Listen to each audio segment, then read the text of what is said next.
இந்திரன் வந்து அவர் பொண்ணை தரும்போது இந்திரனுடைய பதவி எல்லாமும் முருகனுக்கு தான், பெருமாளுடைய சொத்தும் முருகனுக்கு தான். இது சிவன் சொத்தம் முருகனுக்கு யாரு பெரிய பங்கு?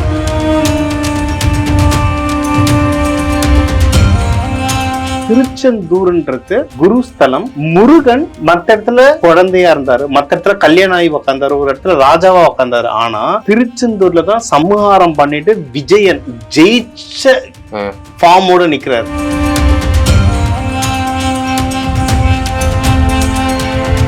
முக்கியமா பணம், பொருள், பதவி இது மூணுமே வேணும்னா திருச்செந்தூர் பெஸ்ட். அதனாலதான் அங்க போனா மேலும் மேலும் மேலும் பணக்கார ஆகுறாங்க.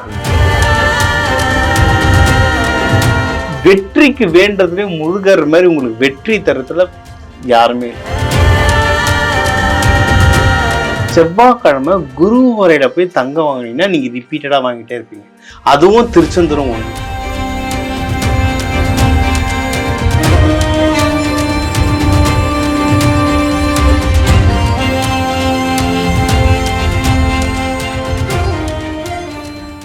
உலகிலேயே பணக்கார கடவுள் அப்படின்னு சொல்லிட்டு நம்ம பேசிட்டு இருந்தோம். இப்ப திருப்பதி வெங்கடாஜலபதி இருக்காங்க, அதுக்கப்புறம் திருவனந்தபுரம் கோயில் இருக்கு, லாஸ்டா கஜானா கூட கிடைச்சது, தங்கங்கள்லாம் கிடைச்சது.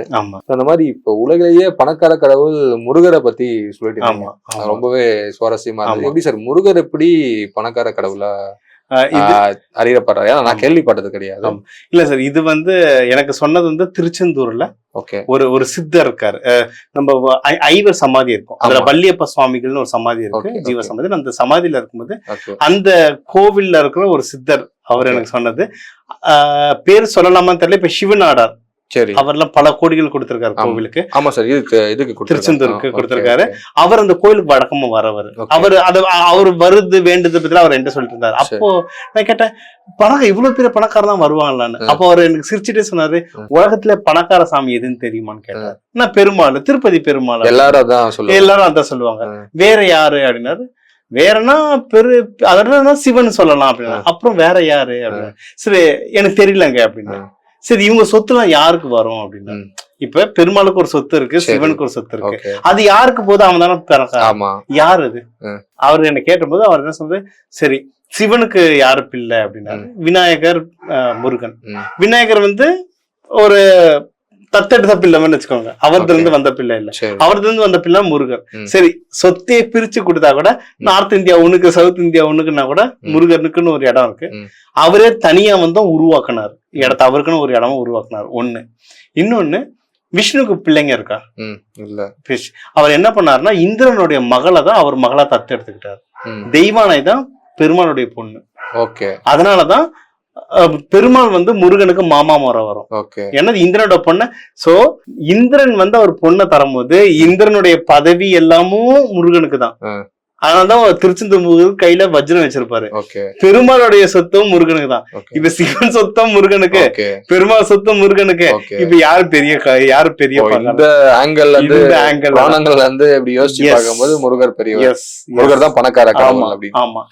ஆனா ஆக்சுவலா பார்த்தனா கோயில்கள் பேஸ் பண்ணும்போது திருப்பதி கோயில்கள் கலெக்ஷன் பேஸ் பண்ணும்போது நம்ம ஒவ்வொரு கோயிலை வச்சு நம்ம இடம் போடுறோம். ஒரு உண்மையை சொல்ல போனாங்க, நீங்க இப்ப உண்டியல்ல வர காசை வச்சுதான் நம்ம கணக்கு போட்டுட்டு இருக்கோம். ஆனா ஒரு கோவில் புதையல்கள் லிஸ்ட் இன்னைக்கு நம்மளுக்கு தெரியாது, அந்த புதையல் எவ்வளவு பேசு. அது பிரகாரம் எடுத்தீங்கன்னா நம்ம கண்டுபிடிக்க முடியும். இது ஏன் எனக்கு இது வந்ததுன்னா, திருச்செந்தூர்ன்றது குருஸ்தலம். முருகன் மற்ற இடத்துல குழந்தையா இருந்தாரு, மற்ற இடத்துல கல்யாணம் ஆகி உக்காந்தாரு, ஒரு இடத்துல ராஜாவா உக்காந்தாரு. ஆனா திருச்செந்தூர்ல தான் சம்ஹாரம் பண்ணிட்டு விஜயன் ஜெயிச்ச ஃபார்மோட நிக்கிறாரு. சோ நீங்க பிசினஸ்ல இருக்கிறதா இருந்தா சரி, முக்கியமா பணம், பொருள், பதவி இது மூணுமே வேணும்னா திருச்செந்தூர் பெஸ்ட். ஏன்னா திருச்செந்தூர் வந்து பதவி தர ஸ்தலம். ஏன்னா அங்கதான் சூரனை வென்று ஒரு ராஜாவா ஆன இடம். அதுக்கப்புறம் தான் கல்யாணத்துக்கு திருப்பரங்குன்றம் வந்தாரு. பதவி தர இடம், பணம் தர இடம் திருச்செந்தூர் குருஸ்தலம். செவ்வாயுடைய ஆதிக்கம் தான் அங்க இருக்கும். அதாவது ஒரு கிரகத்தை மட்டும் எடுக்கக்கூடாது. இப்ப நம்ம உடம்புல செவ்வாய் மட்டும் தான் இருக்கா? 9 கிரகமும் வேலை செய்யுது. அப்போ எந்த கிரகம் எதோடு சேருதுன்னு முருகன் செவ்வாய். அந்த ஸ்தலம் வந்து குருவோட எனர்ஜி ஜாஸ்தி, ஜூபிட்டரோட ஜாஸ்தி. செவ்வாயும் குருவும் நல்ல வேலை செய்யும். அதனாலதான் சத்ரு சம்ஹாரம் இந்த கந்த சஷ்டிக்கு வந்து விரதம் இருக்கும்போது அகப்பையில குழந்தை வரும். ஏன்னா குருஸ்தலம், குரு பகவான் தான் குழந்தை தருவாரு. செவ்வாய் தான் உடம்ப சீர் பண்றது. உடம்ப சீர் பண்ணி குழந்தை தருத்து திருச்செந்தூர். சரிங்களா? பணமும் குரு தான், தங்கம்ன்றதும் குரு தான். அதனாலதான் அங்க போனா மேலும் மேலும் மேலும் பணக்கார ஆகுறாங்க. நீங்க பழனி போனீங்கன்னு வச்சுக்கோங்களேன், உடம்பு சரியாகும். திருச்செந்தூர் போனீங்கன்னா பணம் நிறைய வரும். பணம் ஏன்னா ஒரு கோவிலுக்கு ஒரு பவர் இருக்கு. இப்ப நம்ம அடுத்து ஒரு கோவில் பத்தி பேசணும், அதுல தெளிவா சொல்றேன்.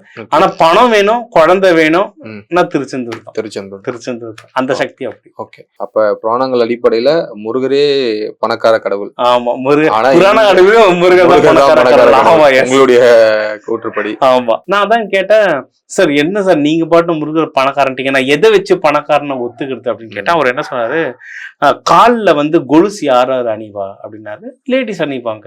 அந்த காலத்துல கொலுசு மாதிரி இல்ல, இப்ப கண்ணைக்கு வந்து சிலம்பம் மாதிரி வச்சிருப்பாங்க, உடைச்சாலும் உள்ள முத்து கலக்கம். அது லேடிஸ் ஜென்ஸ் யாருன்னா போட்டு பாத்திருக்கியா அப்படின்னா, தெரியல சார், நான் பார்த்தது இல்லை சார்.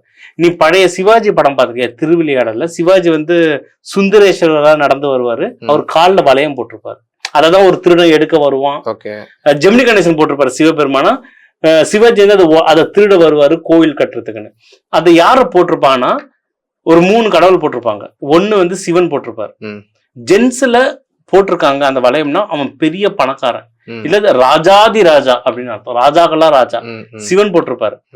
இப்ப பெருமாளுக்கும் ஜெனரலா போட்டிருக்காங்க, சரிங்களா? ஏன்னா அவரும் பணக்கார கடவுள். அதுக்கப்புறம் எந்த கடவுளுக்கு போட்டு பாத்திருக்கீங்க?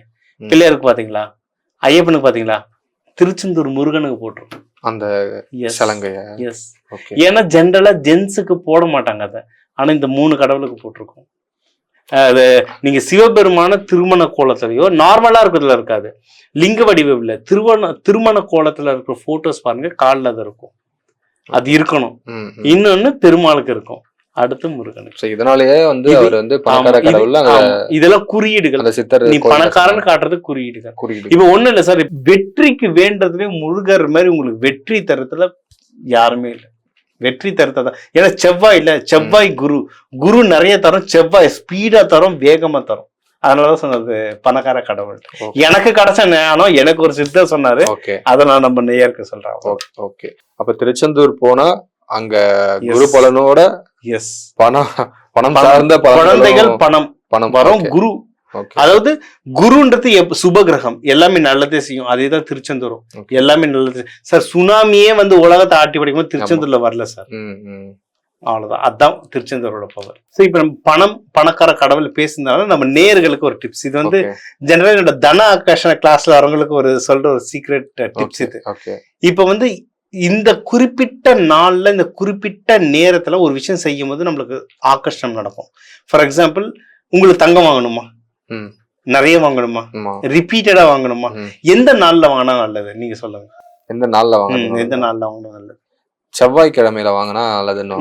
ஏன்னா ரிப்பீட்டடா ஒரு விஷயம் நடக்கும் அப்படின்வாங்க செவ்வாய்க்கிழமை. சரி, அது இல்லாம என்னது இந்த ஓரைன்னா சொல்லுவாங்களே சார்? ஆமா ஆமா. சோ தங்கத்துக்கான ஓரை வந்து வியாழ ஓரை, குரு ஹோரை.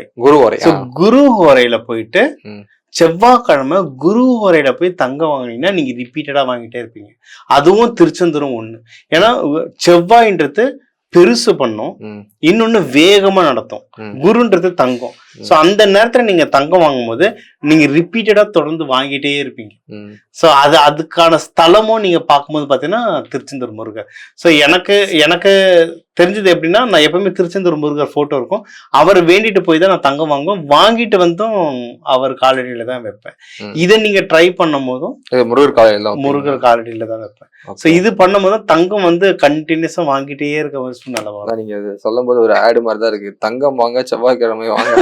ஆமா, இதுதான் நகை கடைங்க வேணா இது ஆடா யூஸ் பண்ணிக்கலாம். இன்னொன்னு, தங்கமா எப்படி வாங்குறதுன்னு யோசிக்க வேணாம். செயின் பிரேஸ்லெட்ல வாங்க சொல்ல 0.01 கிராம் வாங்குங்க. அது என்ன 900 ரூபாய் இல்ல 1000 ரூபாய் இருக்கும். இருக்குதுல கம்மியான காசு தான், அதை மட்டும் வாங்குங்க. கண்டினியூஸா வாங்குறதுதான் இது. இப்ப நான் வழக்கமா போற கடை இருக்கு, அங்க போனாலே அந்த பொண்ணுக்கு தெரிஞ்சு நான் எதை கேட்பேன், அது எடுத்து இப்படி வச்சிடறேன் டப்பாவை. இருக்கிறது அதுதான் சின்ன காயின், பிட்டு காயின். போய் வாரம் வாங்கி சேர்த்து வைக்கலாம். இந்த செவ்வாய்க்கிழமை சொன்னீங்க, செவ்வாய்க்கிழமை குரு ஓரைன்னு சொன்னீங்க. குரு ஓரை தினமும் ஒரு பர்டிகுலர் டைம் இருக்குல்ல, அது எப்பவுமே அந்த டைம் தான் வருமா இல்ல எந்த டைம் அது? ஆமா, இப்ப ஜென்ரலா செவ்வாய்க்கிழமை எப்போ வரும் குரு ஓரைன்னா மதியம் 12 to 1 மணி. எப்பவுமே அதுதான். ஒரு ஒரு 3 மாசம் 4 மாசத்துக்கு ஒரு தடவை ஒரு 5 நிமிஷம் முன்ன பின்ன ஆகலாம். ஓகே. பட் நெட்ல நீங்க எந்த காலர்ல பார்த்தாலே தெரிஞ்சிடும் சொல்லிட்டு தெரிஞ்சிடும். ஆனா டிஃபால்ட்டா கண்டிப்பா நடக்குமா சார் அந்த டைம்ல வாங்கினா? நான் ரொம்ப நாளா இல்ல இல்ல, ஏன்னா இது நல்லா அழுத்தி கேட்கறதுக்கு காரணம் என்னன்னா, நம்பி வாங்குறாங்கன்னா அவங்களுக்கு ஒரு யூஸ்ஃபுல்லா இருக்கும்ல மெசேஜ். சார் சிம்பிள் சார், ஒரு தடவை வாங்கி பார்த்தாதான் தெரியும். ட்ரை பண்ணலாம். கண்டினியூஸா வாங்கிட்டே இருக்கணும். இன்னொன்னு ஒரு தடவை வாங்கி வச்சுட்டு எனக்கு நடக்குதா அந்த காயினியே பார்த்துட்டு இருக்க கூடாது. ஒரு 6 மாசம் தொடர்ந்து பண்ணுங்க. சரி. சாப்பாடு இல்ல, அது வீணா போறதுக்கு. தங்கம் தான் காலத்துக்கும் இது ஆகும். நீங்க 6 மாசம் வாங்குங்க, கண்டினியூஸா நடக்கும். அப்படியே நடக்கலாம்னு என்ன பண்ண போறீங்க? அது வேஸ்டா போறது இல்ல, யூஸ் தானே பண்ண போறீங்க. அதனால நம்ம சொல்றது எல்லாமே பிரயோஜனமான விஷயங்கள் தான், கவலைப்பட வேண்டாம். சரிங்களா? சோ மதியம் 12 to 1 அந்த டைம் வச்சுக்கலாம். அப்படி நீங்க ஈவினிங் பண்றதா இருந்தா 6:45 இருந்து 7:45. 6:45 இது ஒரு சில டைம்ல டைம் ஒரு 5 நிமிஷம் 10 நிமிஷம் முன்ன பின்ன ஆகும். ஆனா இந்த ஸ்லாட் உள்ளதான் வரும். அவ்வளவுதான். இது ஒரு பழக்கமா வச்சுக்கோங்க. இது ஒரு பழக்கமா வச்சுக்கிட்டீங்கன்னா தங்கம் நிறைய நம்ம கிட்ட படிக்கிற ஸ்டூடெண்ட்ஸ் எல்லாம் மாச கணக்கில் இது பண்ணிட்டு இருக்காங்க. அவங்க சேருதுன்றாங்க, அவங்களுக்கு ஒர்க் ஆகுது, எனக்கு ஒர்க் ஆகுதுன்னா நீங்க ட்ரை பண்ணா ஒர்க் ஆகும். நம்மளுடைய நேயர்களுக்கு இது பயனுள்ளதா இருந்தா எடுத்துக்கிட்டோம். ரொம்ப நன்றி சார். நன்றி.